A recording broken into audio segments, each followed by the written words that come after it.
Withdrawing money from Pandabuy involves a series of steps to ensure a successful transaction. Log into your account.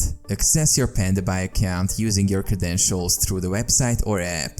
Check balance. Before initiating a withdrawal, make sure you have sufficient funds in your Pandabuy account. Navigate to withdrawal. Look for the withdraw or withdraw funds option on the platform. This is usually located in your account settings or wallet section. Choose withdrawal method. Pandabuy may offer various withdrawal methods such as bank transfer, PayPal, or other electronic wallets. Select the method that suits you. Enter withdrawal details. Provide the necessary information for the chosen withdrawal method, such as bank account details or PayPal email. Confirm withdrawal. Review the details you've entered and confirm the withdrawal request.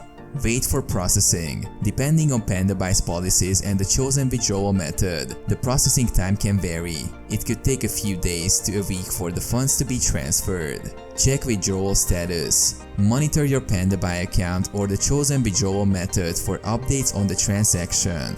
Receive funds. Once the withdrawal is approved and processed, the funds will be transferred to your selected account. Keep records. Maintain a record of the withdrawal transaction for your records and reference.